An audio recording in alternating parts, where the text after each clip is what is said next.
কৈ এই কণমানিটোৰ কথাই সঁচাকৈ মন চুই গ'ল এই কণমানিটোৱে যিমানখিনি কথা কৈছে যে কিতাপ পঢ়াটো বহুত বেছি উপযুক্ত মোবাইল চোৱাতকৈ এনেকৈ যদি সকলো সন্তানে যদি মানে তেখেতৰ দৰে কথাখিনি যদি মানে এসময়ত কিন্তু সেই শিশুসকল গৈ পেলাই ভৱিষ্যতৰ সুনাগৰিক হ'ব নহয়নে বাৰু ৰাইজ আজিকালি দেখিবলৈ পোৱা যায় বা কণমানি বিলাকে তাৰমানে মোবাইল চাইহে ভাত খোৱা দেখিবলৈ পোৱা যায় নহয়নে কিবাকে স্কুলৰ পৰা আহিলে আহাৰ পিছত মোবাইলটো চাবই লাগিব হয়নে মোবাইলটো নাচালে সিহঁতৰ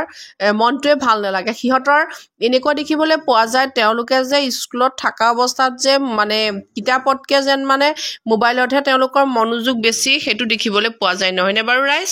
সঁচাকৈ মই আপোনালোকলৈ এই ভিডিঅ'টো পাই শ্বেয়াৰ কৰি দিলোঁ সঁচাকৈ মোৰ মন চুই গ'ল কথাখিনিয়ে কাৰণ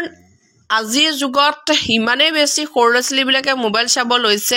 নহ'লে মাক বাপেকে যদি মোবাইলটো নিদিয়ে তেওঁলোকে কানাকুটা আৰম্ভ কৰি দিয়ে তেওঁলোকক সুখী ৰাখিবৰ কাৰণে মাক বাপেকে মোবাইলটো হাতত তুলি দিয়ে কিন্তু সেই বয়সৰ পৰা যদি কণমানি বয়সৰ পৰা যদি মোবাইল চায় তেতিয়াহ'লে তেওঁলোকৰ দেহত কিমান ক্ষতি হ'ব আপোনালোকে ভাবকচোন সঁচাকৈ বহুত বেছি বেয়া লাগে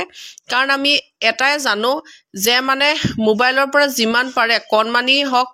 মানে আঁতৰি থাকিব লাগে আৰু মাক বাপেকে কিহত ব্যস্ত ৰাখিব পাৰি সন্তানকেইটাক সেইটো ক্ষেত্ৰত গুৰুত্ব ৰাখিব লাগে নহয়নে বাৰু ৰাইজ গতিকে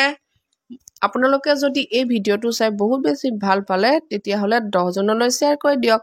ঠিক আছে মোৰ ক'বলগীয়াখিনি ইমানেই বাই জয় অসম